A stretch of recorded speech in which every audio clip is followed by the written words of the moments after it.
십이라 줄거리. 진해공은 뜻을 달리하는 군신들을 대거 주살한다.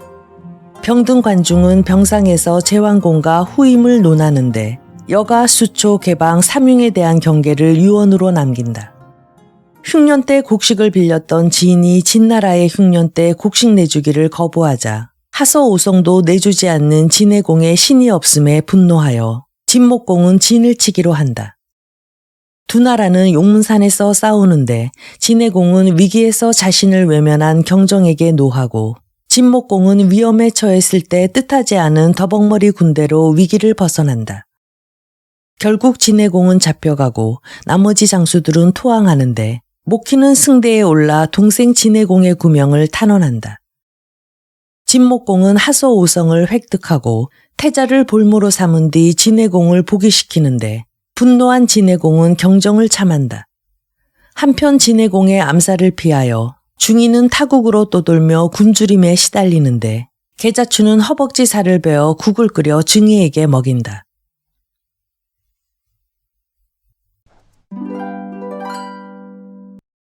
(32) 대뇨조당. 포수가가 우라병으로 죽고 나자 여가 수초 개방 세 사람은 거리낄 것이 없어 늙은 제왕공을 속이고 매사에 농간을 부렸다. 이 세 사람에게 순종하는 자는 부자가 되지 않으면 귀하게 되었다. 그러나 거역하는 자는 죽지 않으면 축출되었다. 이 무렵 제나라 노촌에는 정나라 출신의 유명한 의원이 한 사람 있었다. 이름은 진안이요 자는 월인이었다. 그는 일찍이 정나라를 떠나 노촌으로 왔기 때문에 사람들은 그를 노이라고 불렀다. 언젠가 장상군이란 사람이 진안의 집에 유숙한 일이 있었다. 진안은 첫눈에 그의 비범함을 알고 후히 대접했다. 정성스러운 대접에 감동한 장상군이 진안에게 약 한 봉지를 주면서 말한다. 이 약을 못물에 타서 먹으면 징험하는 바가 있을 것이요. 그 약을 먹은 후로 진안은 눈이 거울처럼 밝아졌다. 어둠 속에서도 귀신을 볼 수 있었으며 담장 밖에서도 남의 장롱 안에 들어있는 물건을 알아맞힐 수 있었다. 환자를 대할 때는 그 환자의 오장육부를 샅샅이 볼 수 있었으므로 특히 맥을 잘 짚기로 이름이 높았다. 옛날 황제 헌원과 같은 시대 사람으로 편작이라는 명의가 있었다. 편작은 의학에 정통한 사람으로 역사상에 널리 알려져 있다. 사람들은 진안의 재주가 비상하므로 고인에 비기어 그를 편작 선생이라 부르게 되었다. 지난날 진안, 즉 편작 선생이 괭나라에 갔을 때 마침 그 나라 태자가 갑자기 죽었다. 편작 선생은 궁으로 가서 자기가 의술에 능하다고 말했다. 내시가 말한다. 선생의 의술이 아무리 용하다 해도 어찌 죽은 태자를 살릴 수 있겠습니까? 어쨌든 시체나 한번 보여주시오. 내시가 객공에게 편작 선생의 말을 전하자 객공은 눈물을 흘리며 그를 영접했다. 편작 선생은 자기 제자 양효를 시켜 시체의 몇몇 부위에다 침을 놓게 했다. 그러자 죽은 태자가 가늘게 신음했다. 편작 선생은 태자의 입을 벌리고 약을 먹여주었다. 20일이 지나자 태자는 완전히 회생했다. 그래서 세인들은 편작 선생이 회생기사하는 술법을 가졌다고 칭송했다. 이렇듯 편작 선생은 천하를 유람하며 무수한 사람들의 병을 고쳐주었다. 어느 날 편작 선생이 제나라 도읍 임치에 이르러 제왕공을 아련하고 말한다. 주공의 병이 살 속에 있사오니 속히 치료하지 않으면 악화될 것이옵니다. 이에 제왕공이 웃으며 대답한다. 과인은 아직 병을 앓은 적이 없소. 그러자 편작 선생은 아무 말 없이 물러갔다. 닷새 후 다시 궁으로 들어간 편작 선생이 제왕공에게 말한다. 주공의 병이 혈맥에 있사오니 치료하셔야만 하옵니다. 그러나 제왕공은 듣지 않았다. 그 뒤 또 닷새가 지나자 편작 선생은 다시 제왕공을 아련했다. 주공의 병이 이미 장가 위에 있사옵니다. 이젠 속히 치료하셔야만 되옵니다. 여전히 제왕공은 듣지 않았다. 편작 선생이 물러간 뒤 제왕공이 탄식하며 말한다. 의원이란 것들은 공을 세우려고 멀쩡한 사람에게 병이 있다고 고집하는구나. 다시 닷새가 지났다. 편작 선생은 궁에 가서 제왕공을 아련하고 안색을 살피더니 아무 말 없이 달아나듯 돌아가 버렸다. 의아한 생각이 든 제왕공은 사람을 시켜 뒤쫓게 해 그 이유를 물었다. 편작 선생이 대답한다. 제왕공의 병이 살 속에 있었을 땐 탕약으로 치료할 수 있었고 혈맥에 있었을 땐 침으로 고칠 수 있었으며 장가 위에 있었을 땐 약주로 치료할 수 있었어. 그러나 지금은 병이 골수까지 파고들었으니 어쩔 수 없어. 그래서 아무 말도 없이 물러나온 것이요. 다시 닷새가 지난 뒤에 과연 제왕공은 병이 났다. 궁성에서 사람을 시켜 편작 선생을 부르니 그가 유숙하던 공간 주인이 말한다. 편작 선생은 닷새 전에 떠나셨습니다. 제왕공은 크게 후회했으나 어쩔 도리가 없었다. 제왕공에겐 정실만 셋이 있었다. 첫째는 왕이며 둘째는 서이며 셋째는 채이인데 모두 자식이 없었다. 왕이와 서이는 일찍 죽었고 채이는 채나라로 돌아가고 없었다. 그들 세 부인 아래로 제왕공은 또 6부인을 거느렸다. 이 6부인은 모두 제왕공의 총애를 받아 각각 아들 하나씩을 출산했다. 첫째 장위희는 공자 무유를 낳았고 둘째 소위희는 공자 원을 낳았고 셋째 정희는 공자 소를 낳았고 넷째 가령은 공자 반을 낳았고 다섯째 미리는 공자 상인을 낳았고 여섯째 송화자는 공자 옹을 낳았다. 그 밖에 첩들에게서 낳은 아들도 많았다. 그들 6부인 중에서 장위희가 제왕공을 가장 오래 모셨고 6공자 중에서 가장 나이 많은 공자는 무휴였다.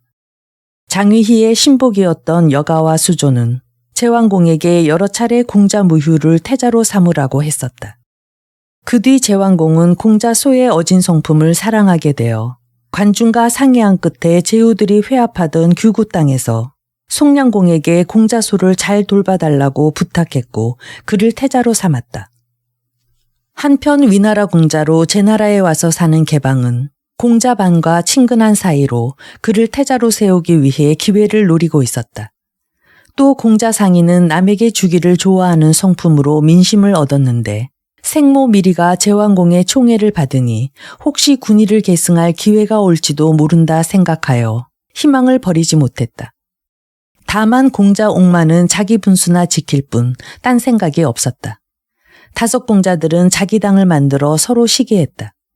마치 호랑이 5마리가 이빨과 발톱을 감추고 때가 오면 서로 물어뜯으려고 기다리는 듯한 형세였다. 아무리 영특한 위인이라도 나이가 많아지면 기력이 주는 법이다. 제왕공 역시 마찬가지였는데 게다가 그는 평생 소원이었던 폐업을 성취하고 천하제후들의 장이 됐으므로 아무 불만이 없었다. 또 주색을 탐하는 사람이었으므로 늙을수록 형편없이 찌부러들었다. 더구나 여가, 수초, 개방 등 소인들을 등용하여 그들의 말만 들었기 때문에 단지 즐거운 것만 알고 근심을 몰랐다. 5공자들이 각기 자기 모친을 통해 태자 자리를 달라고 청하자 제왕공은 모호한 말로 대답을 회피할 뿐 뚜렷한 처분을 내리지 못했다. 제왕공은 사람은 앞날을 근심하지 않으면 반드시 가까운 근심이 있다 라는 말에 해당되는 위인이었다. 이제 제왕공은 갑자기 병이 나서 병석에 눕고 말았다. 편작 선생이 제왕공을 보고 그냥 가버린 것을 안 여가는 제왕공이 회생하기 어렵다는 것을 깨달았다. 그래서 수초와 상의하여 한 가지 계획을 짜냈다. 이튿날 여가는 제왕공의 명이라 조작하고 국문에 패를 써서 붙였다. 심한 병으로 자리에 눕고 보니 과인은 사람의 말소리가 일체 싫어졌도다. 모든 대부 공자 등을 위시하여 누구든 궁에 들어오는 것을 금하노라. 수초는 엄중히 국문을 지켜 출입을 금하고 여가는 군사를 용솔하여 위반하는 사람이 없도록 잘 감시하라. 모든 정사는 과인이 완쾌하기를 기다렸다가 아래도록 하라. 여가와 수초는 공자 무유만 장위 위의 궁에 머물게 하고 다른 공자들은 일체 궁 안으로 들어오지 못하게 했다. 이런 상태로 사흘이 지났으나 제왕공은 죽지 않았다. 그러자 여가와 수초는 남녀를 불문하고 제왕공에 시중 두는 사람들을 모조리 궁 밖으로 내쫓고 아예 궁문을 막아버렸다. 또 제왕공의 침실 주위에 3장이나 되는 담을 쌓아 안과 밖을 차단하고 담 밑에 개구멍 같은 통로를 만들었다. 그곳으로 어린 내시를 조속으로 들여보내 제왕공의 생사를 알아보게 했다. 여가와 수초는 궁 안의 병사를 거느리고 다른 공자가 변란을 일으키지 않도록 엄중히 경계했다. 병석에 누워있는 제왕공은 소리를 질러 좌우신하들을 불렀으나 대답하는 자는 하나도 없었다. 그때 바깥에서 무언가 떨어지는 소리가 들리더니 누군가 창문을 열고 들어왔다.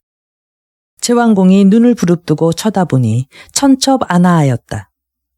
제왕공이 힘없이 말한다. 내가 몹시 시장하여 죽이 먹고 싶구나. 좀 가져오너라. 아무데도 죽은 없사옵니다. 없다니 그게 무슨 소리냐. 여가와 수초가 변란을 일으켜 국문 출입을 일체 금하고 있나이다. 또 이 침실 주위엔 3장이나 되는 담이 둘러쳐져 있사옵니다. 그러니 어디 가서 음식을 가져오겠나이까. 그럼 너는 어떻게 들어왔느냐. 첩은 지난날 한번 사랑해 주신 주공의 은혜에 보답하기 위해 죽음을 각오하고 담을 넘어왔사옵니다. 태자손은 어디 있느냐. 여가와 수초 등이 국문을 지키고 있어 못 들어오고 있사옵니다. 제왕공은 아나아의 대답에 크게 한숨을 쉬었다. 과연 중부는 성인이었도다. 성인의 말이 어찌 틀리리요. 과인이 총명치 못해 오늘 이 꼴을 당하는구나. 그러다가 분연히 소리 지른다. 하늘이시여, 소백이 이렇게 최후를 맞아야 합니까? 그는 눈을 부릅뜨고 두어 번 부르짖더니 입으로 피를 토했다. 과인이 총애하던 첩이 6이요. 아들이 10여 명 있지만 지금 눈앞에는 하나도 없구나. 단지 너 혼자서 나의 임종을 지켜보니 평소에 너를 후대하지 못한 것이 부끄럽도다. 청컨대 주공께선 자중하옵소서. 주공께서 불행을 당하시면 첩도 목숨을 버려 그 뒤를 따르겠나이다. 내 죽어 지하에 가면 무슨 면목으로 중부를 볼 것인가. 제왕공은 소매로 얼굴을 가리고 쓰러져 연신 탄식하더니 운명했다. 이리하여 제왕공은 주정왕 12년 5월에 즉위, 주양왕 9년 10월에 세상을 떠났다. 군위에 있은 지 43년이요. 수는 73세였다. 제왕공이 운명하자 아나아는 크게 통곡했다. 바깥 사람을 부르려 했으나 담이 높아 소리가 들리지 않았다. 또 담을 넘어가기에는 발 디딜 곳이 마땅치 않았다. 이리저리 생각하던 아나아는 길게 한숨을 쉬며 말한다. 내 아까 목숨을 버려 주공을 따르겠다고 하지 않았던가. 장례를 치르는 일이야 부녀자가 알 바 아니다. 아나아는 웃옷을 벗어 제왕공의 시신을 덮은 다음 일어나 기둥에 자기 머리를 짓지었다. 머리가 깨어지며 피가 흘러내렸다. 아나아는 곧 숨을 거두었다. 그날 밤 어린 내시가 개구멍을 통해 침실 안으로 들어갔다. 침실 기둥 아래 흥건히 괸 피 위에 시체가 있었다. 어린 내시는 자세히 볼 생각도 못하고 기겁을 해서 밖으로 기어나갔다. 그는 그 길로 여가와 수초에게 가서 보고한다. 주공은 기둥에 머리를 짓짓고 자결하셨습니다.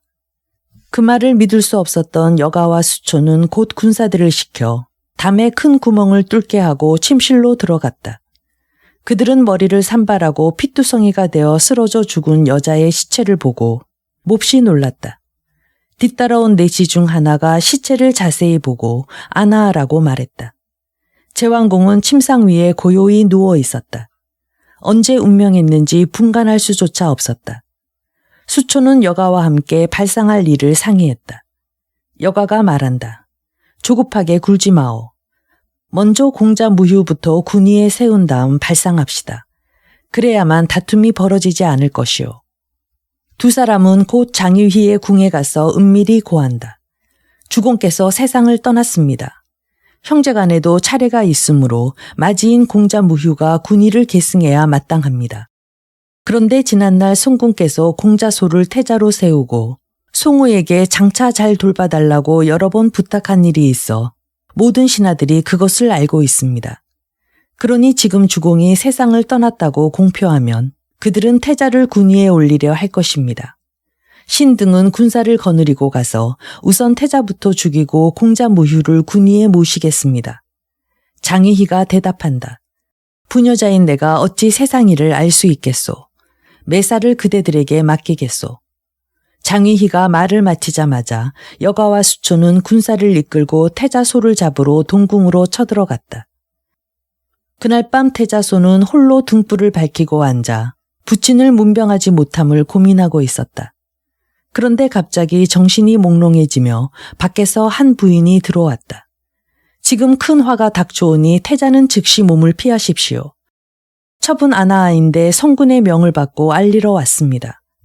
좀 더 자세히 물으려 하자 그 부인은 태자소를 번쩍 들어 수만 길이나 되는 절벽 아래로 던졌다.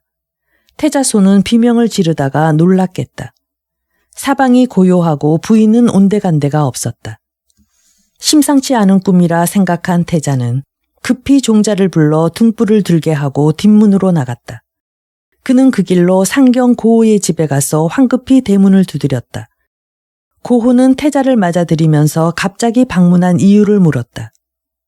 태자소가 방으로 들어가서 꿈 이야기를 하자 고호가 말한다. 주공께서 와병하신 지도 반달이 지났습니다. 그동안 간신들이 안팎을 차단하여 소식은 알 수 없지만 태자의 꿈은 좋은 징조라 할 수 없습니다. 꿈속에서 부인이 성군이라 했다니 주공께서는 이미 별세하신 것이 분명합니다.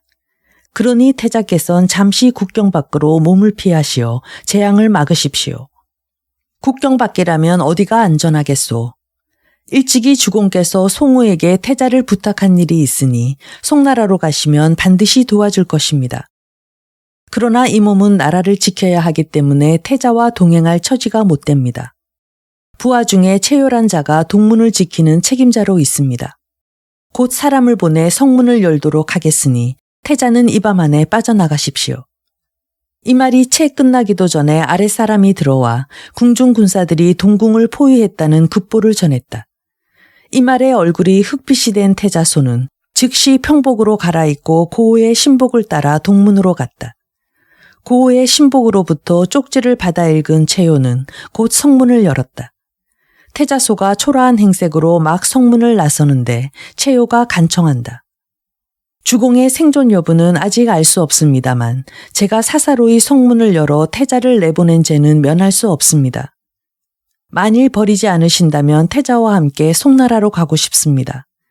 태자소가 크게 기뻐하며 대답한다. 만일 그대가 함께 가겠다면 이는 내가 원하는 바로다.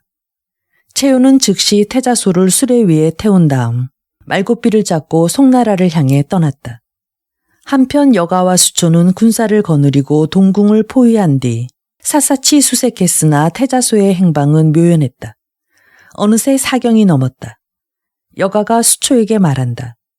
우리가 이렇게 동궁을 포위한 것은 아무도 모르게 태자를 잡기 위해서였소. 만일 날이 셀 때까지 여기 있다가 다른 공자들이 눈치채고 먼저 조종을 점령하면 큰 낭패요. 그러니 이러고 있을 것이 아니라 속히 궁으로 가서 공자 무유를 모시고 모든 사람의 눈치를 봅시다. 나도 같은 생각이요. 그들은 곧 군사를 거두어 궁으로 돌아갔다. 여가와 수초가 미처 궁에 이르기 전에 이미 조문은 활짝 열려 있었고 문무백관이 궁중뜰로 모여들었다. 그들은 고시, 국시, 관시, 포시, 진시, 습시, 남각시, 북각시, 여구시 등의 일반 자손과 모든 신하와 백성들로서 일일이 그 이름을 헤아리기 힘들었다. 그들은 여가와 수초가 많은 군사를 이끌고 어디론가 나갔다는 소문을 듣고 필시 궁중에 변이 생긴 거라 생각했다. 그래서 각기 사람을 조방으로 보내 소식을 탐지하려 했다. 조방에는 이미 제왕공이 별세했다는 소문이 퍼져 있었다. 다시 동궁이 포위됐다는 보고가 들어오자 모든 간원이 모여앉아 상의한다. 여가 수초 등 간신들이 기회를 타서 난을 일으키려는 것이 분명하오. 만일 태자의 신변에 무슨 일이 생긴다면 우리가 무슨 면목으로 제나라 신하라 할 수 있겠소. 이에 모두들 태자소를 구출할 방도에 대해 의논했다. 이때 여가와 수초가 군사를 거느리고 돌아오자 여러 관원들이 일제히 묻는다. 태자는 어디에 계시오? 여가가 팔짱을 끼고 대답한다. 태자 무휴는 지금 궁중에 계시오. 이에 문무백관이 일제히 소리친다. 무휴는 태자로 책봉된 적이 없으니 그는 우리 주공이 될 수 없어.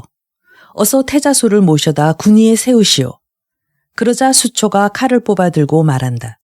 공자소는 이미 추방됐소. 우리는 성군의 유언에 따라 장자 무휴를 군위에 올릴 것이오.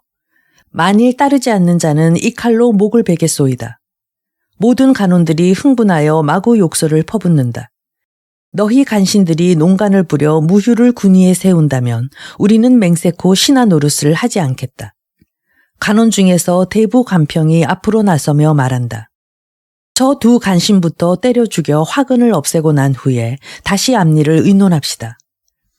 그러면서 그 관원은 손에 들고 있던 아홀로 수초의 얼굴을 후려쳤다.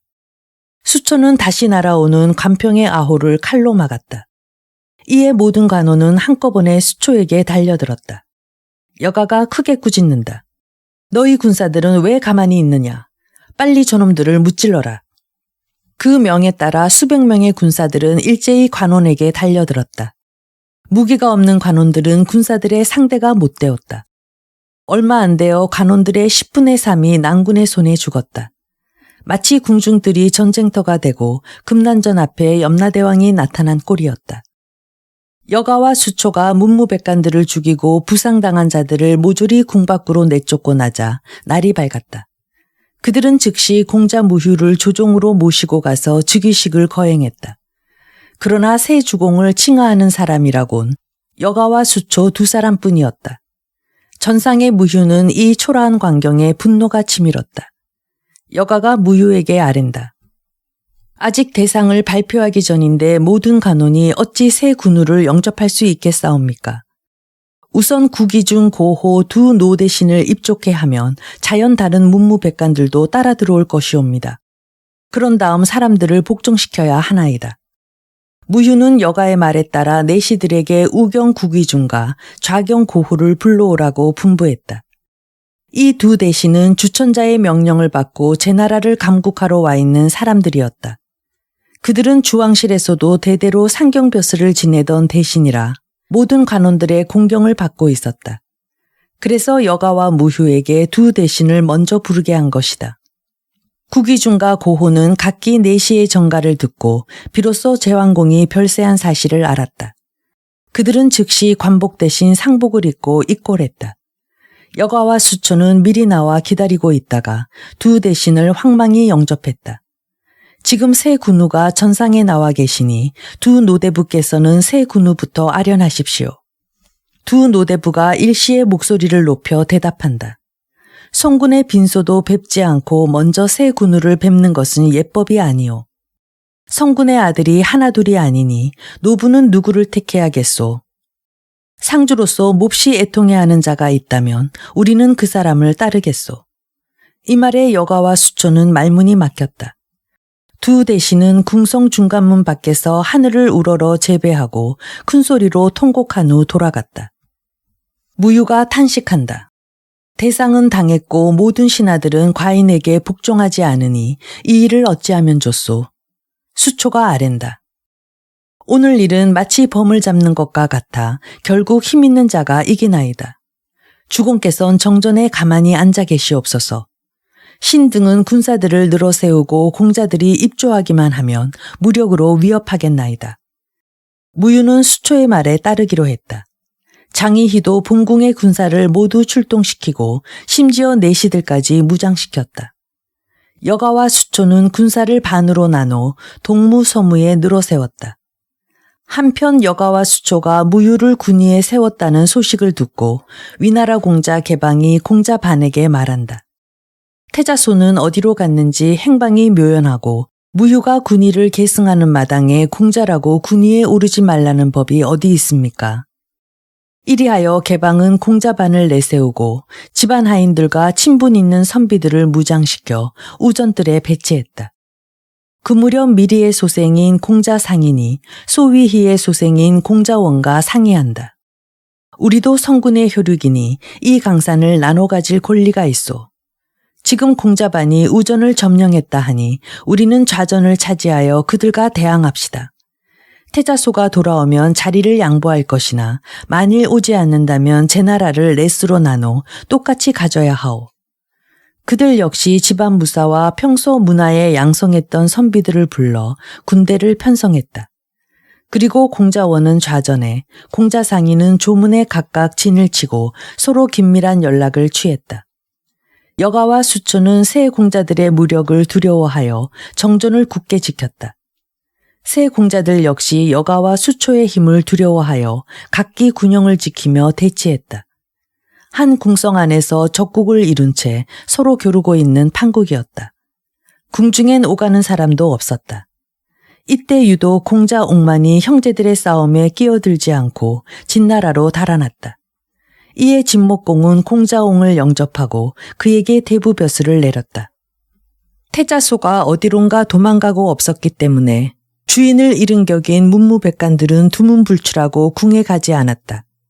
다만 구귀중과 고호 두 대부만이 여러 가지로 해결책을 강구했으나 아무 소득이 없었다. 이렇듯 아무 방책도 없이 공자 넷이 서로 겨루는 동안 2달이 지났다. 고호가 구귀중에게 말한다. 공자들은 그저 군의를 뺏을 생각뿐 대상을 치르려 하지 않는구려. 오늘은 내가 목숨을 내놓고라도 일을 서둘러야겠소. 대부께서 먼저 들어가 그들에게 말씀하시면 나도 뒤따라 들어가겠소. 우리는 죽을지라도 함께 죽어 이 나라의 은혜에 보답합시다. 우리 2사람만으로는 아무래도 역부족이요. 제 나라 녹을 먹는 자가 많으니 그들을 불러 모아 함께 조종으로 들어갑시다. 그리고 우선 공자 무유를 받들어 주상으로 삼는 것이 어떻겠소. 지금 태자의 행방이 묘연하니 당분간 장자 무유를 주상으로 삼아도 무방할 것이요. 이리하여 2 대신은 문무백관들을 불러 모아 통곡하며 궁으로 들어갔다. 일반 관원들도 2 노대신이 나서자 안심하고 모두 상복을 입고 궁으로 들어갔다. 조문을 지키던 시초가 2 노대부를 가로막으며 묻는다. 무슨 일로 들어가려 하십니까? 고호가 대답한다. 공자들이 서로 겨루며 양보하지 않으니 이러다간 끝이 없겠소. 우리는 공자 무유에게 주상이 되어달라고 청하러 왔을 뿐 다른 뜻은 없소. 그제야 시초는 고호를 안내했다. 고호는 손짓으로 구귀중과 모든 간원들에게 따라오라 하여 함께 조종으로 들어섰다. 이윽고 그들은 무유 앞에 가서 말한다. 부모의 은혜는 하늘과 땅 같다고 하옵니다. 그래서 사람의 자식된 자는 그 부모가 살아계실 땐 효도하고 세상을 떠나면 빈하여 장사를 지내는 법입니다. 신들은 아버지가 죽었는데 염도하지 않고 부귀만 다투는 아들이 있다는 말은 한 번도 들어본 일이 없나이다. 그러나 주공은 신하의 근본입니다. 주공이 불효하는데 신하가 어찌 충성을 다하겠습니까? 성공께서 별세하신 지 2달이 넘었건만 아직 입간도 못한 형편입니다. 그러고도 정전에만 앉아 계시면 공자께서는 마음이 편안하십니까? 모든 신하가 땅에 엎드려 통곡하자 무유 역시 눈물을 흘린다. 나의 불효는 하늘까지 통했으리라. 나는 벌써부터 상례를 치르려 했소. 그런데 아직도 공자원 등이 나를 노리고 있으니 어찌하면 좋겠소. 구귀중이 대답한다. 태자는 이미 타국으로 도망쳤으니 장자인 공자께서 주상이 되어 성군의 상사를 다스리면 군인은 저절로 공자에게 돌아갈 것입니다. 공자원 등이 정각을 나누어 점령했으나 우리 노신들이 의로서 그들을 책망한다면 누가 감히 공자와 다투오리까? 이는 바로 내가 소원하는 바요. 고호는 곧 여가와 수초에게 정정과 동무, 서무를 지키고 있다가 상복을 입은 공자들만 궁중으로 들여보내고 만일 군사를 거느리고 들어오려는 공자가 있을 때는 즉시 체포해 제로서 다스리라 분부했다. 시초가 먼저 제왕공의 침전에 들어가 빈소를 차리고 시체를 염했다. 제왕공의 시체는 2달 동안 아무도 돌아보는 이가 없었으므로 비록 추운 겨울이었지만 피와 살이 흐물어져 있었다. 시체 썩는 냄새가 코를 둘 수 없도록 심했고 시체에서 생겨난 벌레들이 높은 담장 밖까지 나가 기어다니고 있었다. 처음에 사람들은 어디서 벌레가 생겼을까 의아해했다. 그러다 문을 열고 제왕공 침전에 들어갔어야 비로소 시체에 벌레들이 들끓는 것을 보고 그 처참한 광경에 모두 크게 놀랐다. 무유가 먼저 방송대곡하자 모든 신하들도 따라서 통강했다. 워낙 시체가 상했기 때문에 수의로 간신히 사서 그날로 입간했다. 그러나 아나의 얼굴은 산사람 같았고 형체도 변하지 않았다. 그것으로도 그녀의 충성과 매운 절개를 짐작할 수 있어 고호 등은 아나의 널도 짜고 염도하게 했다. 고호는 여러 신하와 함께 무유를 주상으로 받들고 각기 지위에 따라 차례로 늘어서서 영구 곁에서 밤을 지새웠다. 한편 다른 공자들은 각기 다른 정각에 운거하고 있다가 고호 구기 중 두 노대신이 무유를 받들어 주상으로 삼고 송군을 이미 수렴했다는 소식을 들었다. 그제야 그들은 상복으로 갈아입고 치상하는 데 들어가 통곡했다. 한편 송나라에 도착한 태자손은 송량공에게 여가와 수초가 변란을 일으킨 사실을 울면서 호소했다. 송량공이 모든 신하를 불러 묻는다. 제왕공이 과인에게 공자소를 잘 돌봐달라 부탁하고 태자로 삼은 지 꼭 10년이 지났소. 그 뒤 과인은 제왕공의 부탁을 항상 마음에 새겨두고 있었소. 그런데 여가와 수초가 내란을 일으켜 태자를 추방했다 하니 과인은 모든 나라 제후들과 회합하여 함께 제나라를 치고 태자소를 군위에 세우려 하오. 만일 이 일이 성공하면 우리나라는 모든 제후들 사이에 크게 이름을 떨치는 동시에 죽은 제왕공의 폐업을 계승할 수 있을 것이오. 경들의 생각은 어떻소? 한 대신이 앞으로 나와 아랜다. 우리 송나라에는 제나라에 못 미치는 점이 3가지 있사옵니다. 그런데 어찌 제왕공의 폐업을 계승할 수 있겠나이까? 그는 바로 송안공의 장자요, 송량공의 서영으로 이름은 모기, 자는 자어였다. 그는 지난날 동생에게 군의를 양보했으므로 송량공은 그에게 상경벼슬을 내렸다. 송량공이 묻는다. 제나라에 못 미치는 그 3가지가 무엇이오? 제나라엔 태상과 발해라는 천연의 성벽이 있고 낭야와 중묵이란 옥토가 있사옵니다.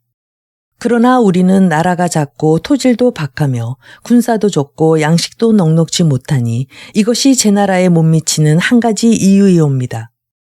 또 제나라는 고호와 구기중 등 노신들이 있어 나라 일을 주관하고 또 관중, 영척, 습붕, 포수가 등이 있어 모든 일을 상의해서 처리했사옵니다.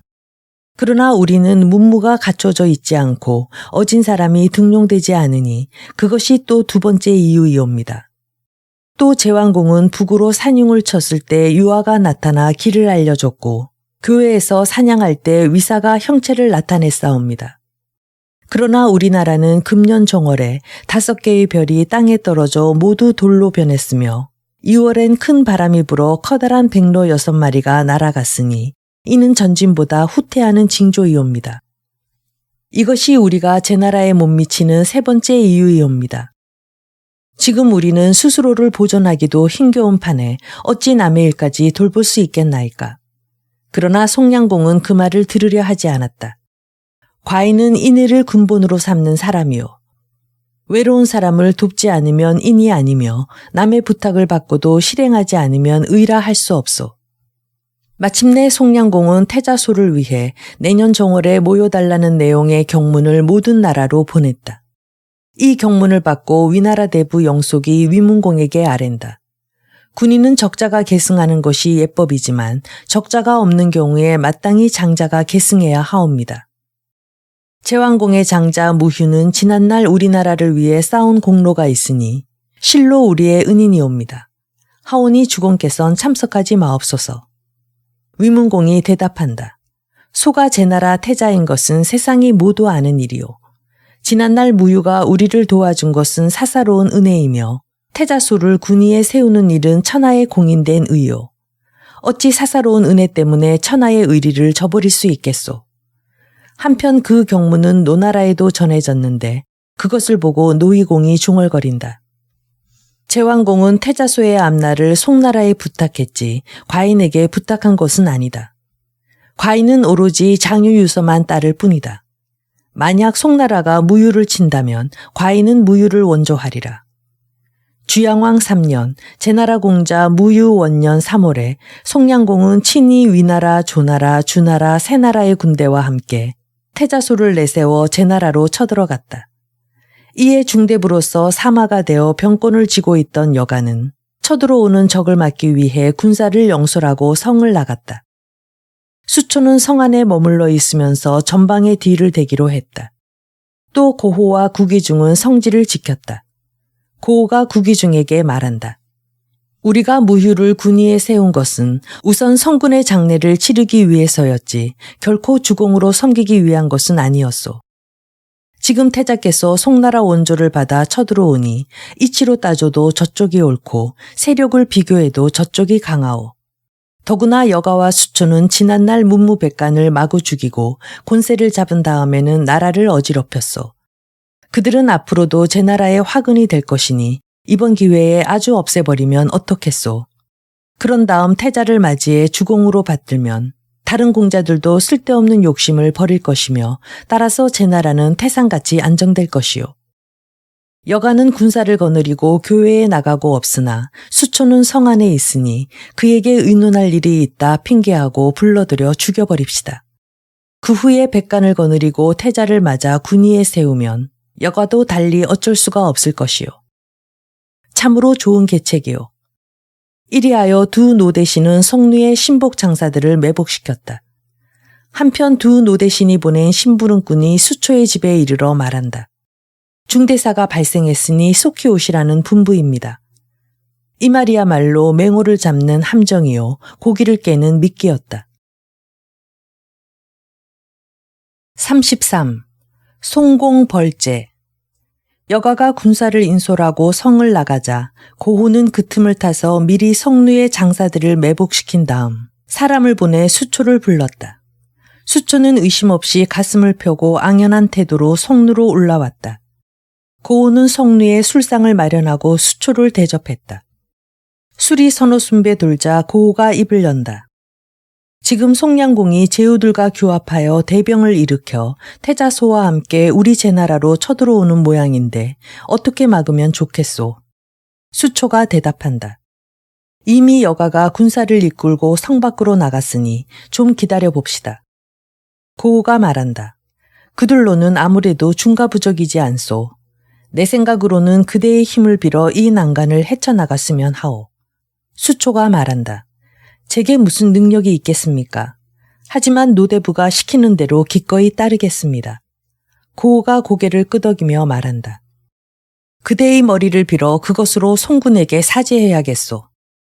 수초는 뜻밖의 말에 깜짝 놀라 벌떡 일어났다. 고호가 좌우를 돌아보며 큰 소리로 외친다. 속히 이놈의 목을 베어라. 이에 성루의 벽 뒤에 숨어있던 장사들이 급히 뛰어나와 수초의 목을 쳤다. 고호는 드디어 성문을 활짝 열어젖혔다. 그리고는 사람을 시켜 외치게 했다. 태자께서 이미 성 밖까지 오셨다. 나가서 맞이할 사람은 우리를 따르라.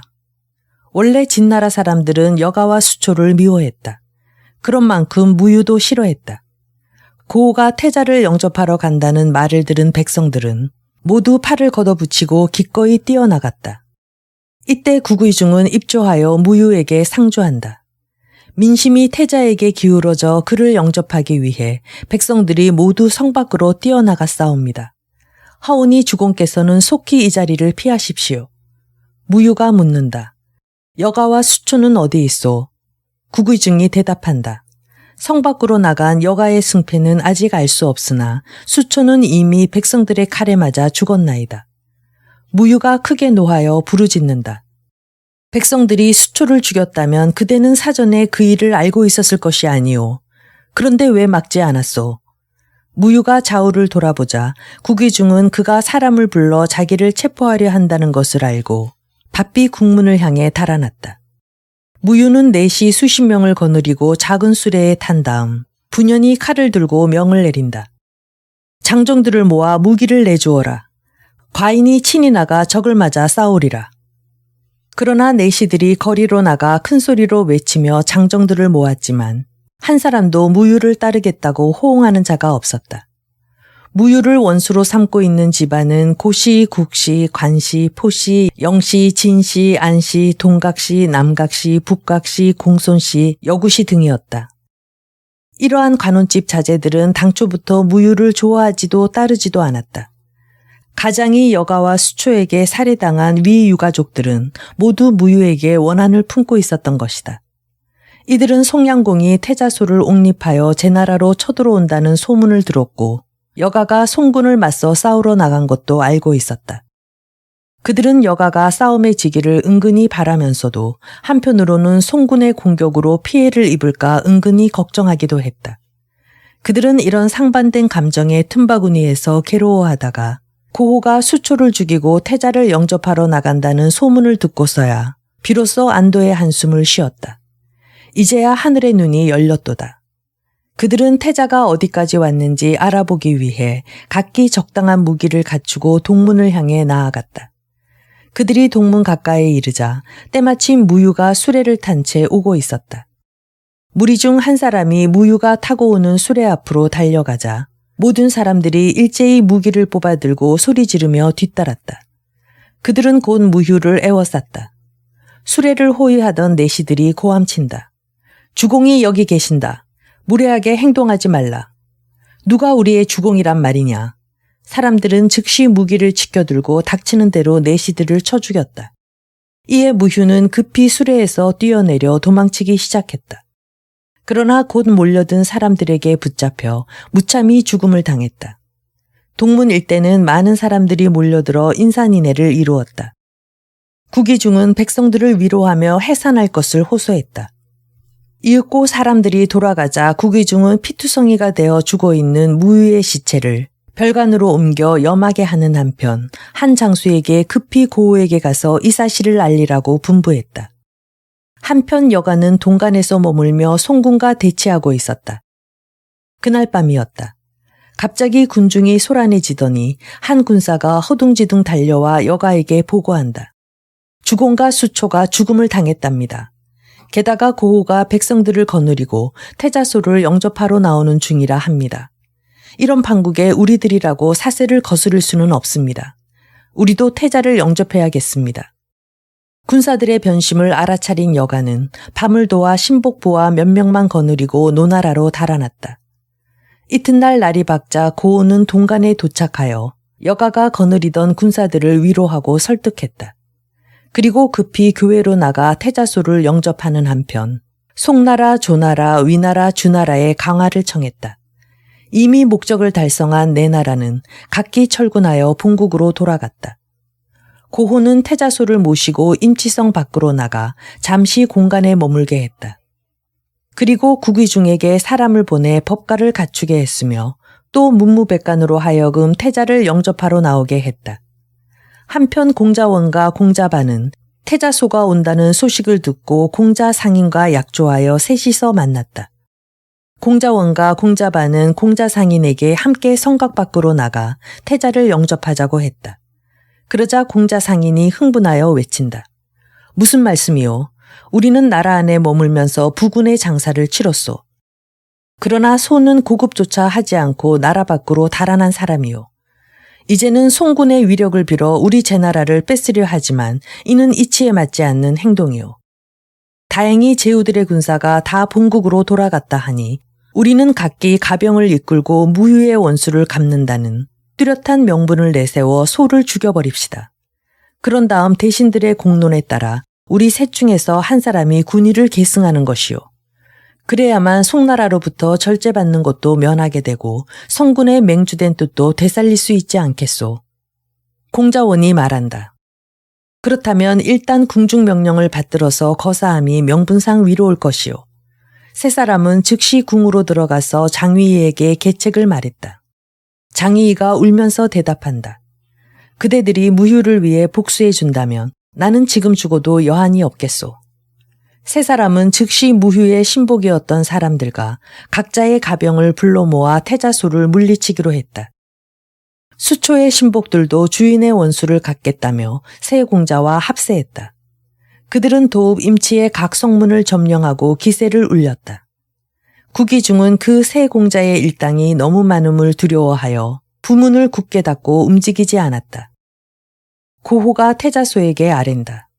무휴와 수조는 이미 죽었지만 아직 그 잔당에 있어 세 공자가 그들과 합세하여 성문을 굳게 닫고 태자와 맞서려 한다 하옵니다. 성 안으로 굳이 들어가려면 필경 그들과 싸워야 하는데 만약 싸워서 지면 지금까지 고생한 보람이 일시에 사라져버립니다.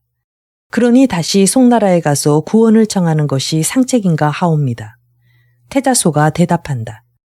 국로의 주장에 따르리이다. 이에 고호는 태자와 함께 다시 송나라로 달아났다. 회군하여 거의 본국 경계에 이르렀던 송량공은 태자소가 뒤따라온 것을 보고 크게 놀랐다. 무슨 일이요? 고호가 태자를 대신하여 일일이 겪은 바를 고했다. 송량공이 위로한다. 과인이 너무 빨리 철군한 것 같소. 태자는 과히 염려마오. 과인이 이처럼 건재하고 있는데 어찌 임치에 들어가지 못하리요. 송량공은 즉시 대장 공송고에게 병거와 군마를 징발하라고 분부했다. 지난번엔 세 나라 군사와 연합하여 쳐들어갔기 때문에 병거를 200승만 동원했지만 이번에는 송나라 단독으로 출동하기 때문에 병거를 더 징발하여 400승을 동원했다. 공자탕이 선봉이 되고 화어사가 후군이 되고 송량공은 친히 중군이 되어 태자소를 임치에 입성시키기 위해 다시 국경을 넘었다. 송나라 대군이 제나라 교회에 이르렀을 때 동관을 지키던 제나라 관리는 그 선두를 달리는 고호를 알아보고 즉시 관문을 열어 그들을 맞이했다. 송군은 곧장 임치 앞까지 나아가서 진을 쳤다. 송량공은 성문이 굳게 닫힌 것을 보고 군사들에게 성을 공격할 준비를 하라고 명했다. 한편 성 안에서는 공자상인이 공자원과 공자반에게 말한다. 송군이 성을 공격하면 백성들은 반드시 놀랄 것이요. 그러니 우리가 먼저 공격하도록 합시다. 만약 우리가 이긴다면 그처럼 다행스러운 일은 없으나 불행히 패한다면 각기 몸을 피했다가 다음날 다시 거사하도록 합시다. 고집스럽게 이곳을 사수하다가 다른 나라 제후들까지 몰려오면 그야말로 큰일이요. 이 말에 두 공자도 찬동했다. 그날 밤 그들은 성문을 열고 각기 병거를 거느리고 나가 송군을 기습하여 일대 접전을 벌였다. 이에 송나라 선봉인 공자탕은 갑작스러운 공격에 미처 대처하지 못한 채 전영을 버리고 달아났다. 이 급보를 받은 중군 대장 공송고는 즉시 대군을 거느리고 달려갔다. 후군인 화어사도 고호와 함께 군사를 거느리고 달려와 양편은 날이 셀 때까지 혼전을 거듭했다. 세 공자의 무리들은 비록 숫자는 많았지만 오합지졸이라 단결이 잘 되지 않았다. 게다가 상대는 용맹스러운 송나라 대군이다. 그들의 창갈 앞에 세 공자의 무리는 무수히 죽어 넘어졌다.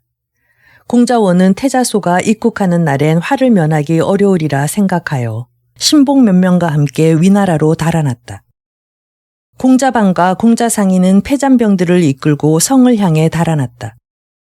송군이 급히 그들을 추격하는 바람에 공자상인은 미처 성문도 닫지 못했다. 그 틈에 최효가 태자소가 탄 수레를 나는 듯이 몰아 성 안으로 들어갔다. 태자소가 입성했다는 소식을 듣고 국의중은 문무백관을 거느리고 나갔다. 태자소는 그날로 즉위했다. 그가 바로 제효공이다. 군위에 오른 제효공은 농공행상을 했다. 최효를 대부로 임명하고 황금과 비단을 내려 송군에게 사의를 표했다. 송량공은 제나라에서 5일 동안을 머문 뒤 회군했다. 이때 노의공은 무유를 도우려고 군사를 일으켜 제나라를 향해 진군하는 도중에 이미 태자소가 즉위했다는 소식을 접하자 하는 수 없이 군사를 돌려 돌아갔다. 이로부터 노나라와 제나라는 사이가 벌어지기 시작했다.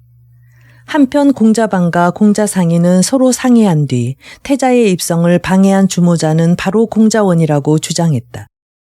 국의중과 고호는 그들이 함께 공모했음을 잘 알고 있었으나 제효공에게 형제간 우애를 생각하여 두 공자의 죄를 덮어두라고 간청했다. 이에 제효공은 두 공자의 죄는 불문에 붙였으나 여가와 수조 일당은 모조리 죽여버렸다. 그해 8월 비로소 제왕공의 묘를 우수강에 만들었다. 그 산 위에 커다란 무덤을 3개나 나란히 만든 것은 후세 사람들의 도구를 염려해서였다. 그리고 그 곁에는 아나아의 무덤도 조그맣게 만들어 주었다. 제나라 사람들은 공자 무휴와 공자원이 저지른 변란을 괘씸하게 여겨 장의희와 소위희, 또 그 시녀와 궁인들까지도 모조리 잡아다가 산채로 땅속에 묻었다. 이때 순장자는 무려 수백 명에 달했다. 그 후 진나라 영가 말년의 일이었다.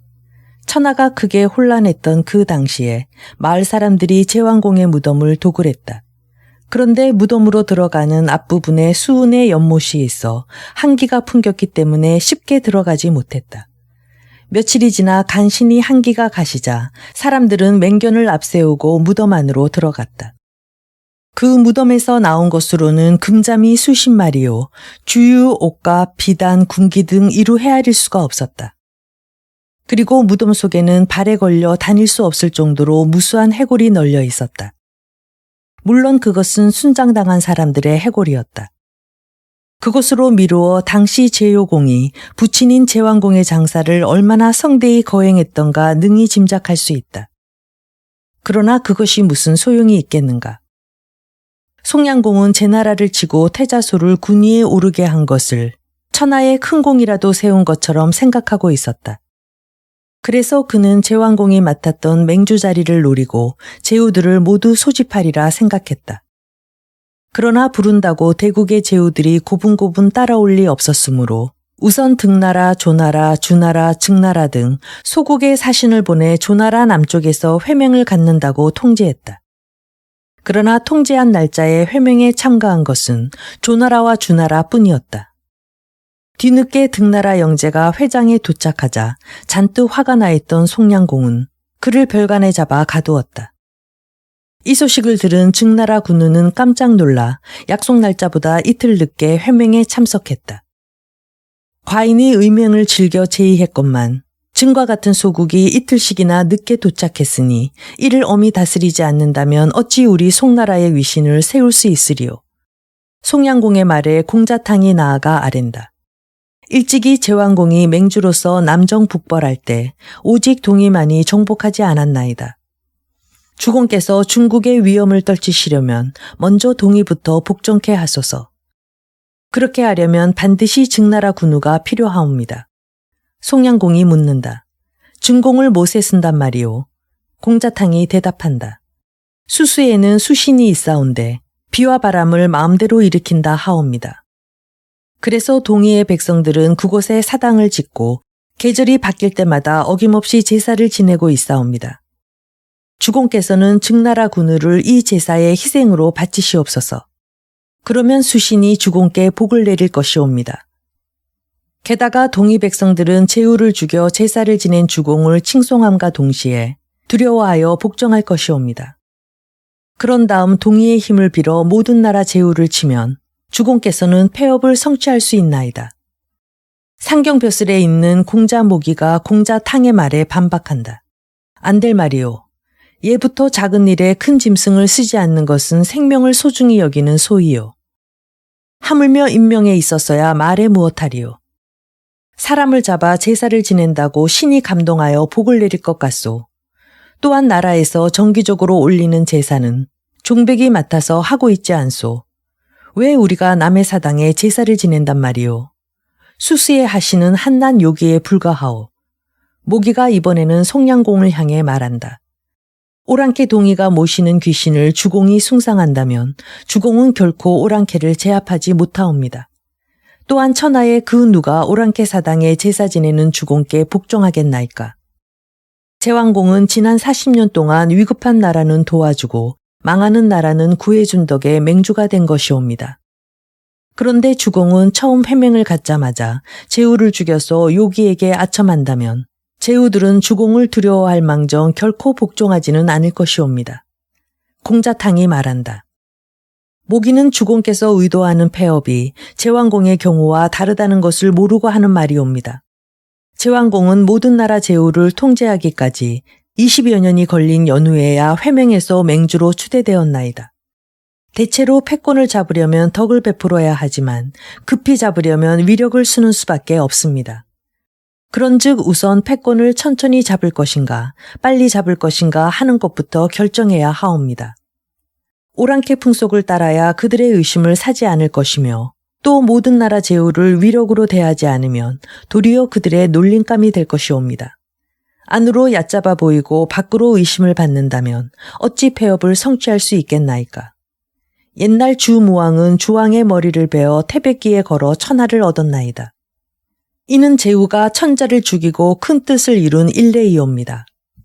그런데 증나라처럼 조그만 나라의 군우를 죽이는데 거듭 망설인다면 어찌 큰 일을 성취하겠나이까.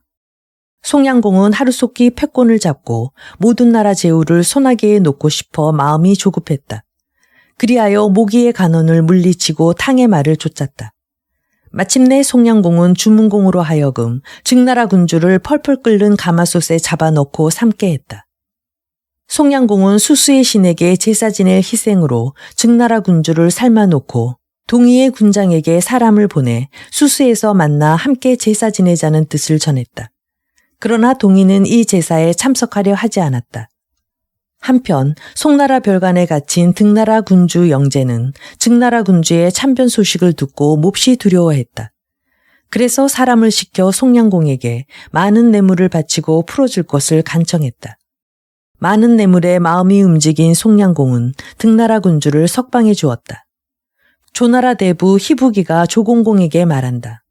송나라는 패권을 잡기에 급급한 나머지 이처럼 잔인한 짓을 했으니 무슨 일이 잘 되겠사옵니까? 우리는 차라리 도읍으로 돌아가는 것이 좋겠나이다. 이에 조공공은 송양공에게 아무 말도 없이 도읍으로 돌아가 버렸다. 송양공은 조나라 땅에 찾아온 손님에게 인사도 하지 않고 도읍으로 돌아간 무례에 크게 노하여 조공공에게 사신을 보냈다. 송나라 사신이 조공공을 책망한다. 자고로 모든 나라 제후가 서로 회맹할 때에는 예물을 차려놓고 빈주의 우호를 나누는 것이거늘 인사도 하지 않고 돌아가시다니 군주께서는 당연히 우리 주공께 가셔서 예의를 갖추고 사죄하셔야 하옵니다. 희부기가 조공공을 대신하여 대답한다. 대체로 공간을 제공하고 예물을 차리는 것은 나라에서 초빙했을 때만 하는 예의입니다. 그러나 이번에 송나라 군우께서는 공사로 우리나라 남쪽에 오셨으므로 우리 주공께서는 급히 가서 인사를 하느라 다른 생각은 할 겨를이 없었소이다. 그런데 우리 주공에게 주인으로서의 예의가 없다고 꾸짖으신다니 우리는 그저 부끄러울 따름이오. 귀국 군우께 부디 용서하시라 아뢰어 주시오. 송나라 사신이 돌아가서 희부기의 말을 전하자 송양공은 크게 노하여 명한다. 군사를 일으켜 조나라를 치겠노라. 속히 준비하도록 하라. 공자 모기가 간한다. 옛날 제왕공은 여러 나라 땅에 가서 제후들과 회맹을 할 때 언제나 갈 때는 후하게 물건을 가지고 가고 올 때는 빈몸으로 돌아왔다 하옵니다. 또 대회가 열린 나라의 대접이 박하더라도 벌하지 않고 너그럽게 구휼하는 정신으로 임했사옵니다. 조나라가 비록 무례하다 해도 주공께 손해를 끼친 것은 아니오니 군사를 일으킬 것까지는 없다고 생각하옵니다. 송양공은 공자 모기의 간언을 듣지 않고 공자탕에게 병거 300승을 거느리고 가서 조나라 도성을 포위하라 분부했다.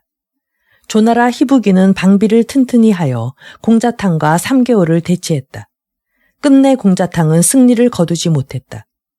이 무렵 정문공은 초나라에 가서 조례하고 노나라, 제나라, 진나라, 채나라 제후를 설득하여 초송왕과 함께 제나라 땅에서 동맹을 맺었다. 송양공은 이 소식을 듣고 크게 놀랐다. 그가 놀란 데는 두 가지 이유가 있었는데 그 하나는 만일 제나라, 노나라 두 나라 중에서 누군가 패권을 잡는다면 송나라는 그들과 대적할 만한 힘이 없었기 때문이고 그 둘째는 공자탕이 조나라를 함락시키지 못하면 송군의 얘기가 꺾일 뿐 아니라 다른 나라의 비웃음을 받게 되기 때문이었다. 그래서 송양공은 공자탕을 소환했다. 송군이 포위를 풀고 돌아갔지만 혹시나 다시 쳐들어오지 않을까 염려하여 조공공은 사신을 보내 송양공에게 사죄했다. 그 뒤로 송나라 조나라는 예전처럼 친밀한 사이가 됐다. 송양공은 밤낮 없이 폐업을 성취하려는 생각에만 골몰했다. 그러나 소국 제후들조차 불복하고 강대한 나라들은 멀리 떨어져 있는 초나라와 동맹하는 형편이니 갈수록 어려워져 갈 뿐이었다. 송양공은 공자탕을 불러 앞일을 상의했다. 공자탕이 아랜다. 지금 천하에 제나라 초나라보다 강한 나라는 없나이다. 제나라는 지금까지 천하패권을 잡고 있었으나 제왕공이 죽은 뒤로 내란에 휘말렸다가 이제 겨우 안정을 되찾았습니다. 그러나 아직 국세는 펴지 못한 형편이옵니다. 한편 초나라는 스스로 왕이라 칭하며 서서히 중국으로 힘을 뻗치고 있기 때문에 제후들이 두려워하고 있사옵니다. 그러니 주공께서는 많은 뇌물을 초나라로 보내며 우리 송과 제후들이 친밀해질 수 있도록 주선해 주십시오 하고 간청하옵소서. 그러면 초성왕은 반드시 우리 송이 모든 나라 제후들과 친분이 두터워지도록 주선해 줄 것이옵니다.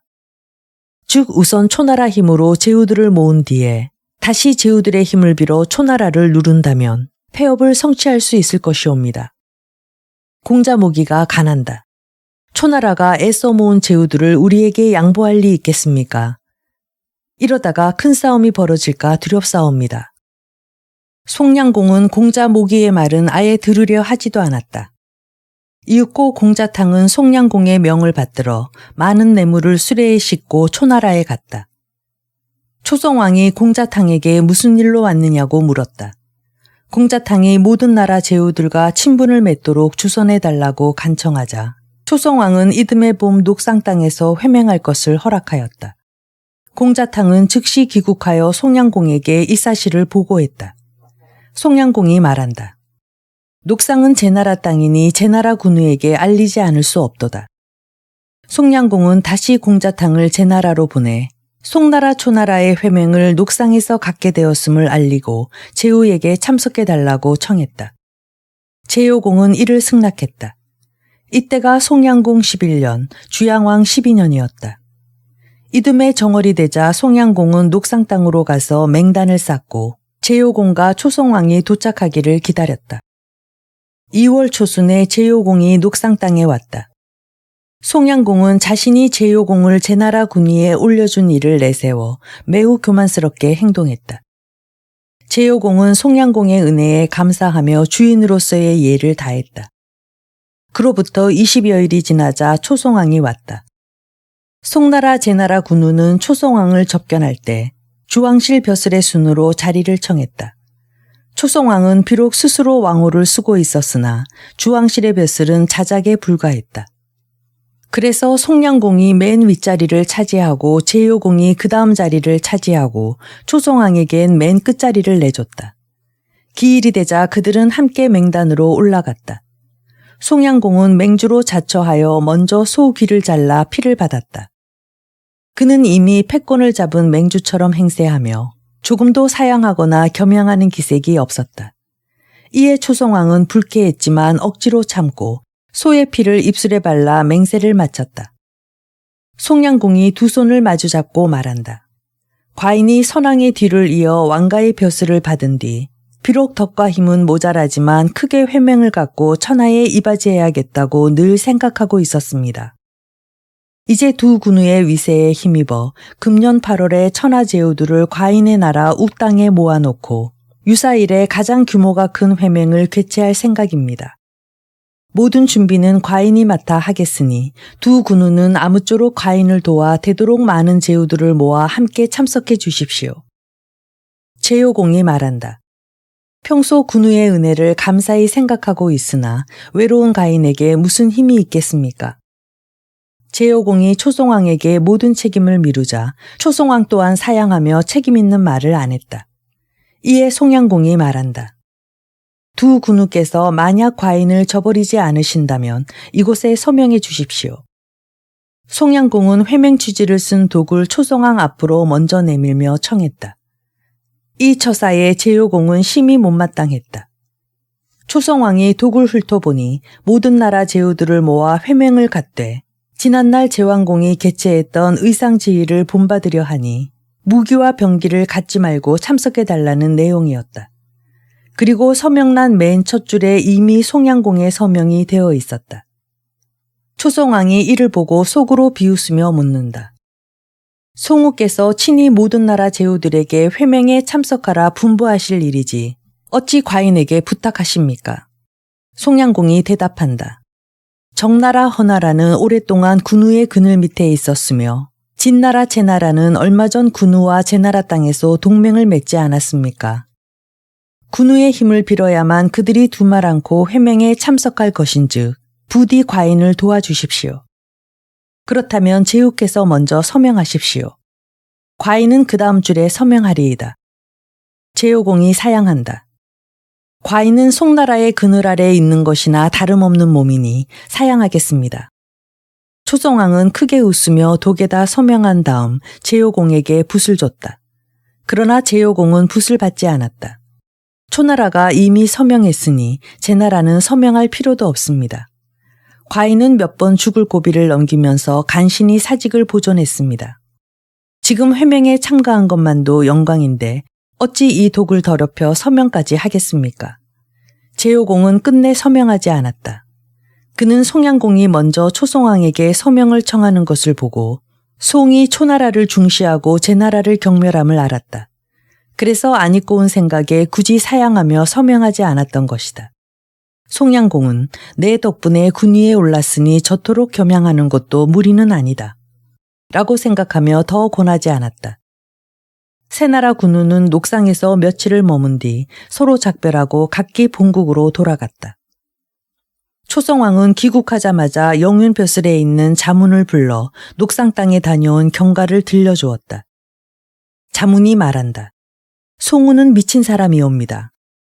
왕께서는 어찌하여 그가 개최하는 회명에 참석하겠노라 허락하셨나이까? 초성왕이 웃으며 대답한다. 과인은 오래전부터 중국까지 세력을 떨치고자 했으나 다만 그 기회를 잡지 못해 한이었소. 이제 송우가 천하 제후들을 모아 회맹을 갖는다니 그 기회를 이용하여 과인이 제후들을 합친다면 큰 성과를 거둘 것이요. 대부 성득신이 아랜다. 송우는 명예를 좋아하고 실속이 없으며 남을 쉽게 믿고 꾀가 없는 위인이옵니다. 만일 군사를 매복시켰다가 그를 친다면 능히 사로잡을 수 있을 것이옵니다. 과인도 경과 같은 생각이요. 이에 자문이 말한다. 회명을 위해 참석한다고 허락한 다음 송우를 사로잡는다면 세상 사람들이 우리 초나라를 신이 없는 나라라고 할 것이옵니다. 신의를 잃는다면 제후를 복종시킬 수 없나이다. 성득신이 다시 말한다. 그 회명에서 송우는 반드시 모든 제후들에게 오만하게 행동할 것이옵니다. 제후들이 송우를 아니꼽게 생각할 것은 분명한 일이오니 그때 우리가 송우를 잡아 위엄을 보이고 다시 그를 석방하여 인덕을 나타내면 제후들은 송우의 무능함을 알게 될 것이옵니다. 그러면 제후들이 우리 초를 따르지 않고 누구를 따르겠나이까? 대저 작은 신의를 위해 큰 공을 잃는다면 그것은 상책이 아니라고 생각하옵니다. 자문이 아랜다. 성득신의 높은 계책에 신은 감히 미치지 못하나이다. 이에 초성왕은 성득신과 투발 두 사람을 장수로 삼았다. 그들은 장차 송양공을 사로잡기 위해 각기 용사 500명을 뽑아 열심히 조련시켰다. 한편 녹상을 떠나 본국으로 돌아간 송양공은 희색이 만면하여 공자 모기에게 자랑한다. 초성왕이 과인을 위해 자기 지배 아래에 있는 나라의 제후들을 모아주겠다고 허락했소. 공자 모기가 간한다. 초나라는 오랑캐들이라 그 본심을 헤아릴 수 없사옵니다. 주공께서는 다만 초의 말을 들었을 뿐 마음까지 얻으신 것은 아닌즉 그들에게 속지 않을까 두렵나이다. 그대는 너무 소심하오. 과인이 신이로서 초나라를 대했는데 그들이 어찌 과인을 속이겠소. 송양공은 모기의 우려를 묵살하고 모든 나라로 대회를 열 테니 참석해달라는 내용의 경문을 보냈다. 송나라 백성들은 우 땅에 맹단을 쌓고 공간을 수리하고 회장을 단장하는 한편 많은 음식을 장만했다. 이는 여러 나라에서 모여든 제후들과 그 수행원들을 후하게 대접하기 위함이었다. 송양공은 제후들의 환심도 사고 국력도 자랑할 겸 물자를 아끼지 않았다. 7월이 되자 송양공은 회장인 우 땅에 가기 위해 수레를 준비했다. 공자 모기가 간한다. 초는 강하고 의리가 없으니 만일을 위해 병거를 거느리고 가시옵소서. 과인이 제후들에게 의상주회를 열겠다 약속해놓고 병거를 끌고 간다면 이는 내가 약조한 것을 스스로 어기는 것이요. 이렇듯 신의를 저버린다면 뒷날 어떻게 제후들을 거느리겠소. 그렇다면 병거를 타고 행차하십시오. 신은 산마장 밖에서 병거 300승을 거느리고 매복해 있겠나이다. 그대가 병거를 거느린다면 이는 과인이 거느리는 것과 마찬가지요. 더 이상 그 문제로 말하지 마시오. 송양공은 행여나 공자 모기가 군사를 일으켜 제후들에게 신의를 잃을까 염려하여 그에게 함께 가자고 말했다. 공자 모기가 말한다. 신도 마음을 놓을 수 없으니 기꺼이 수행하겠나이다. 이리하여 송량공과 공자모기는 함께 우땅으로 갔다. 기일이 되자 초나라, 진나라, 채나라, 허나라, 조나라, 정나라 6나라 군우가 차례로 우땅에 도착했다. 다만 제효공은 지난날의 일을 불쾌하게 여겨 오지 않았고 노이공은 초나라와 국교가 없음을 핑계로 오지 않았다. 송량공은 6나라 군우를 영접하고 각기 공간에 들어 편히 쉬게 했다. 제후들은 모두 수레를 타고 왔고 초송왕을 수행한 많은 신하들 역시 수레를 타고 왔다. 송량공이 만족한 표정으로 말한다. 과인은 초나라가 속이지 않을 것을 미리 알았노라. 병거를 타고 온 사람은 하나도 없지 않은가. 태사가 맹의를 택하여 각국 군우에게 알렸다. 잡일을 맡아볼 사람은 며칠 전부터 미리 회장에 가 있었다. 마침내 대회 날이 됐다. 해 뜨기 전에 개회를 알리는 북소리가 울렸다. 맹단 아래 위에 불을 밝혀 회장안은 마치 대낮처럼 밝았다. 송량공은 먼저 나가 제후들을 기다렸다. 진목공, 채장공, 정문공, 허이공, 조공공이 차례로 회장에 도착했다.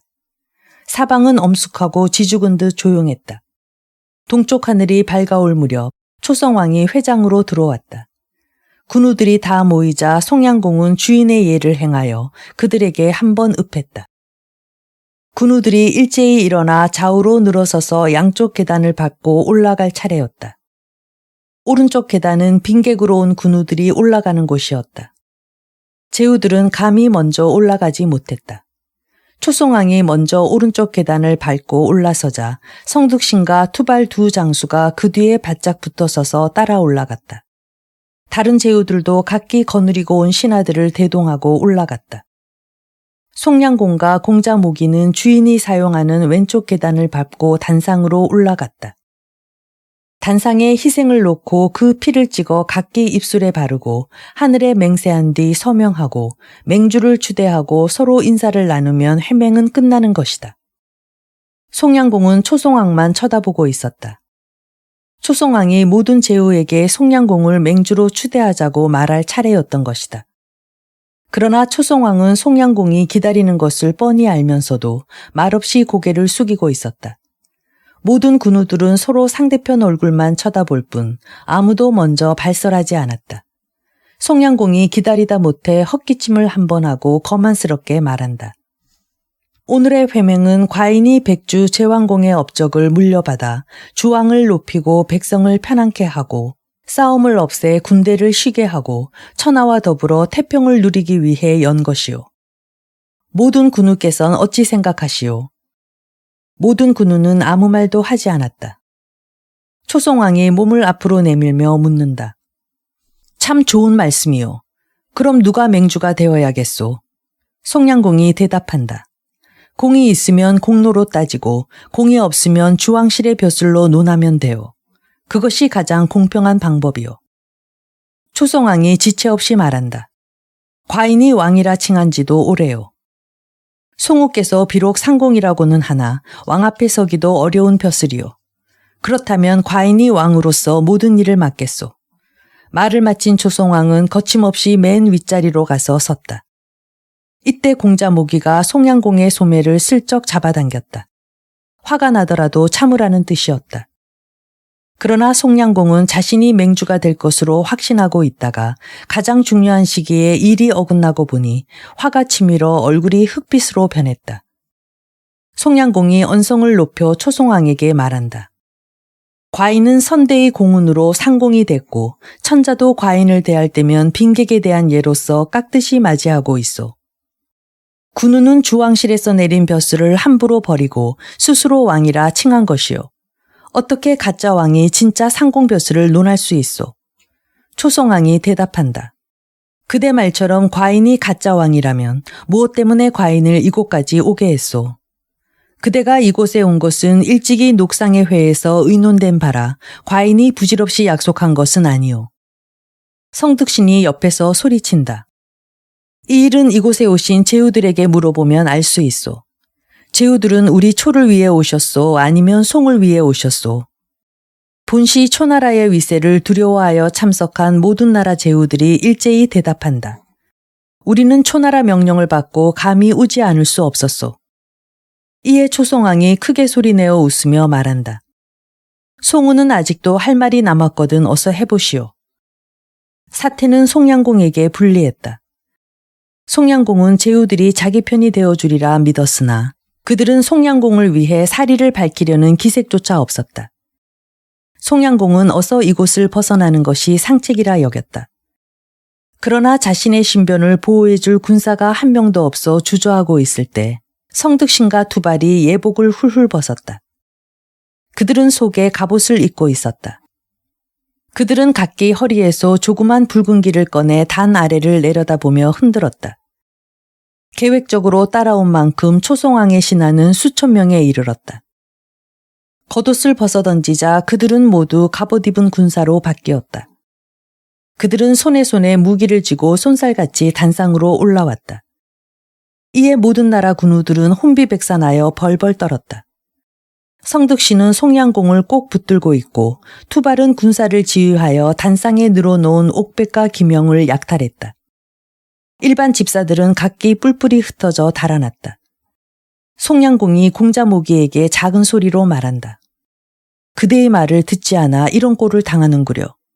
그대는 내 걱정 말고 속히 돌아가서 나라를 굳게 지키도록 하오.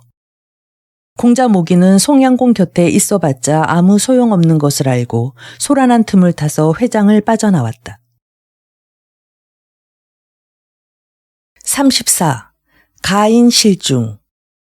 초성왕은 수레를 타고 회맹에 참석했지만 그를 수행한 장정들은 모두 속에 갑옷을 입고 무기를 지니고 있었다. 그들은 성득신과 투발이 오늘날 이런 일이 벌어질 것을 미리 예측하고 훈련시킨 용사들이었다. 게다가 위여신과 투반 두 장수도 대군을 통솔한 채 뒤따라오고 있었다. 송량공은 초군이 회장을 엉망으로 뒤엎을 줄은 생각지도 못하고 그들의 계책에 감쪽같이 속았던 것이다. 아무 의심 없이 온 사람들이 어찌 철저히 일을 꾸미고 온 사람들을 당해낼 수 있으리요.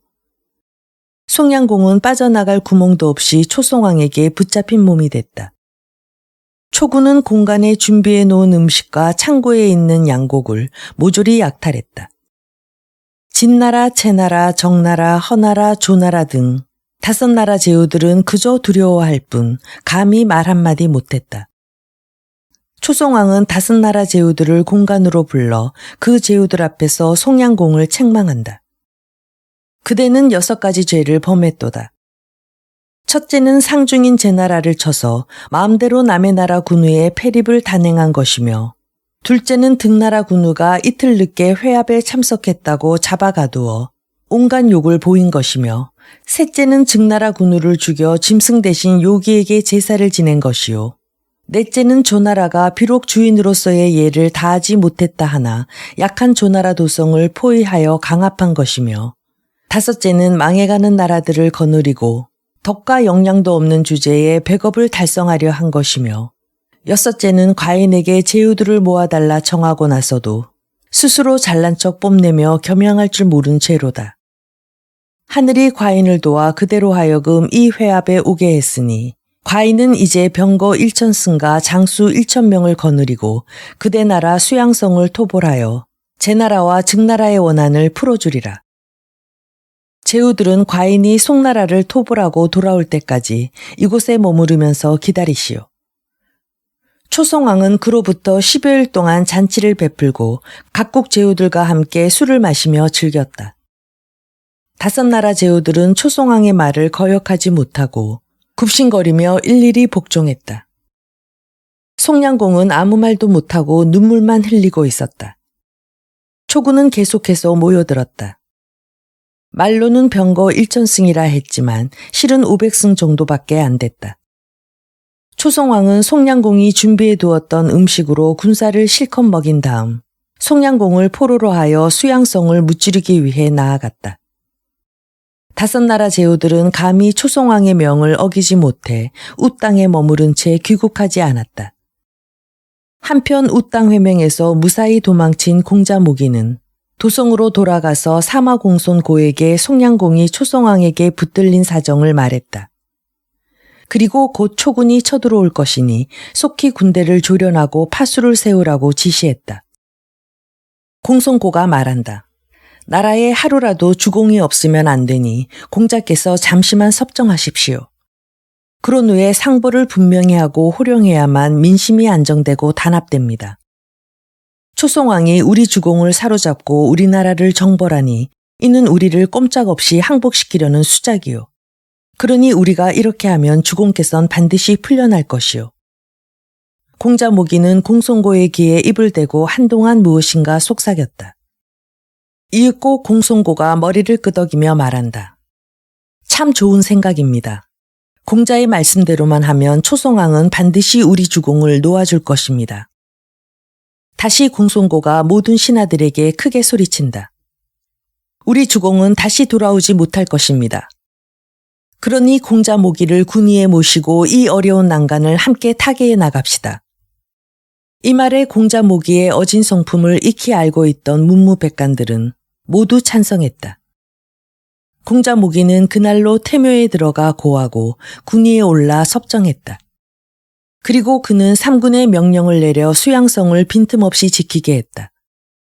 마침내 초나라 군사가 물밀듯이 쳐들어와서 수양성 근방에 진을 치기 시작했다. 초나라 장수 투발이 성문 앞에 서서 소리친다. 너희 군주는 지금 우리에게 사로잡혀 이곳에 있다. 그의 목숨을 구하고 싶거든 속히 나라를 바치고 항복하여라. 공손고가 성루에 서서 아래를 내려다보며 대답한다. 우리들은 사직신령의 힘을 얻어 이미 새로 주공을 모셨다. 그러니 전 주공의 생사는 우리가 알 바 없다. 절대로 항복하지 않을 것이다. 송우가 아직 살아있는데 어찌 새로운 군주를 세웠단 말이냐. 군의를 바로잡는 것은 사직을 보존하기 위해서다. 주공이 없는데 어찌 신군을 세우지 못하겠는가. 만일 송양공을 풀어주면 무엇으로 우리에게 보답하겠느냐. 전주공은 너희들에게 사로잡혀 사직을 욕되게 했으니 설사 돌아오더라도 복위시킬 수 없다. 그러니 전주공을 돌려주고 안 돌려주고는 너희들 마음대로 해라. 만약 너희들이 굳이 싸움을 청한다면 우리에게도 병거와 군마가 얼마든지 있으니 죽을 각오로 대적하겠다. 공손고의 대답이 뜻밖으로 강경한데 당황한 투발은 즉시 돌아가서 초송왕에게 보고했다. 이에 크게 노한 초송왕은 즉시 수양성을 공격하라고 명했다. 성 위에서 화살과 돌멩이가 비오듯 쏟아지는 바람에 초나라 군사는 많은 피해를 입었다. 이렇게 수양성을 3일 동안 공격했으나 승산이 없자 초송왕이 분연히 말한다. 송나라에서 송양공이 필요하지 않다고 하니 차라리 죽이는 것이 어떠하오. 성득신이 대답한다. 대왕께서 증나라 군우를 죽인 송우를 책망했사옵니다. 그런데 지금 우리가 송우를 죽인다면 그 허물을 어떻게 벗으시겠나이까. 또 송우를 죽인다 해야 지금으로선 필부를 죽이는 것과 다름없나이다. 송나라도 얻지 못하고 그 백성들의 원망만 사게 될 바에야 차라리 석방하는 것이 낫겠나이다. 초송왕이 말한다. 송나라를 정벌하지도 못하고 그 군우까지 순순히 석방한다면 명분이 서지 않소. 신에게 좋은 계책이 있나이다. 이번 회명에 참석하지 않은 나라는 노나라와 제나라 뿐이옵니다. 제나라는 우리와 2번이나 우호를 맺은 일이 있으나 노나라는 예의를 지키는 나라로서 제왕공을 도와 폐업을 성취하게 만든 만큼 우리 초나라 정도는 안중에도 두지 않고 있사옵니다. 송나라에서 약탈한 물건을 노나라로 보내고 박도에서 회견하자고 청하면 노후는 반드시 응할 것이옵니다. 노나라와 송나라는 지난날 규구에서 동맹을 맺은 사이이옵니다. 성품이 어진 노후는 대왕과 회합하면 반드시 우리와 송나라를 화해시키려고 힘쓸 것이옵니다. 그때 못 이기는 채 송우를 석방하면 송나라와 노나라를 한꺼번에 우리 편으로 삼을 수 있나이다. 초송왕이 손뼉을 치며 크게 웃는다. 참으로 그럴듯한 생각이요. 이에 초나라 군사는 박도로 돌아가고 초나라 사신 의신은 송에서 약탈한 물건을 잔뜩 가지고 노나라로 갔다. 초송왕이 노후에게 보낸 글은 다음과 같다. 송우가 오만무례하여 과인이 그를 사로잡아 박도에 구금했습니다. 군우께선 부디 이곳 박도에 왕림하시어 송우의 죄를 판결해 주십시오. 노의공은 이 서신을 읽고 매우 놀랐다. 토끼가 죽으면 여우가 슬퍼한다는 격으로 동류의 비극에 놀라지 않을 수 없었던 것이다. 노의공은 초송왕이 보낸 서신의 내용이 정중하긴 하나 실은 위협하는 것임을 알았다. 그러나 강국인 초나라의 명을 어기면 그들이 군대를 옮겨 노나라를 정벌할지도 모르는 일이었다. 그래서 초나라 사신 의신을 후대하고 조만간에 초나라를 방문하겠다는 내용의 답장을 주어 먼저 돌아가게 했다. 의신이 떠난 뒤 노의공은 곧 초나라를 향해 출발했다. 이때 대부 중수가 노의공을 수행했다. 노의공 일행은 박도에 도착하여 먼저 의신을 만나고 그 다음에 성득신을 사사로이 접견했다. 그들은 성득신의 안내를 받아 궁으로 들어갔다. 이때 우땅에 억지로 머물러 있던 5나라 제후들도 초나라로 왔다. 그래서 진나라, 채나라, 정나라, 허나라, 조나라, 노나라 등 6나라 제후들이 한 곳에 모여 상의하게 됐다. 정문공이 먼저 입을 연다. 초송왕을 우리의 맹주로 모시는 것이 어떻소? 그러나 누구 하나 선뜻 대답하는 사람이 없었다. 노의공이 분연히 말한다. 맹주는 인의를 넓게 펼쳐야만 모든 나라가 복종하는 것이요. 지금 초송왕은 무력만 믿고 함부로 송우를 잡아 구금했으니 그 위험은 대단하나 덕이 없소이다. 우리는 초나라를 두려워하고 의심하지 않을 수 없소. 게다가 우리는 지난날 송나라와 동맹한 사이요. 우리가 앉아서 구경만 하고 송우를 구출하려 애쓰지 않는다면 우리는 천하호걸들의 비웃음을 받을 것이요. 그러나 만약 초성왕이 송양공을 석방시켜준다면 다시 초나라와 동맹을 맺어도 좋소. 그렇게만 되면 과인도 굳이 반대하진 않겠소. 모든 제후가 일제히 말한다. 노후의 말씀이 매우 온당하오. 중수는 이 말을 성득신에게 전하고 성득신은 다시 초성왕에게 보고했다. 초성왕이 머리를 끄덕이며 분부한다. 제후들이 맹주로서의 의무를 다하라고 과인을 책망하니 내 어찌 그들의 말을 듣지 않을 수 있겠소. 어서 교회에 맹단을 쌓도록 하오. 이리하여 초나라와 제후들 사이에 2가지 조약이 성립되었다. 즉 12월 개축일에 회명을 갖고 모두 입술에 피를 바르고 하늘에 맹세할 것. 초나라는 즉시 송양공을 석방한다는 것이었다. 초성왕은 회명이 있기 하루 전날 송양공을 석방했다. 송양공은 부끄럽기도 하고 분하기도 했지만 여러 제후들에게 감사하지 않을 수 없었다. 이튿날 정문공이 모든 제후들 앞에 서서 초성왕에게 청한다. 대왕은 단에 올라 회명을 주장하시옵소서. 초성왕이 단 위에 올라가 소 귀를 잡자 송양공을 비롯한 모든 제후들은 차례로 입술에 소피를 발랐다. 송양공은 감히 입 밖에 내진 못했으나 분을 참을 수가 없었다. 회명이 끝나자 모든 나라 제후들은 즉시 본국으로 돌아갔다. 송양공은 자기가 갇혀있는 동안 공자 모기가 즉위했다는 소문을 들었기 때문에 우선 위나라로 피신했다. 어느 날 송나라 사신이 위나라로 가서 송양공에게 제배하고 공자 모기의 말을 전한다. 신이 그동안 섭정한 것은 주공을 위해 나라를 지킨 데 불과하옵니다. 이 나라는 주공의 나라이온데 어찌 돌아오지 않으시나이까. 공자 모기는 법가를 보내 송양공의 귀국을 재촉했다. 이윽고 송양공이 귀국하자 공자 모기는 군위에서 물러나 신하 반열에 서서 영접했다.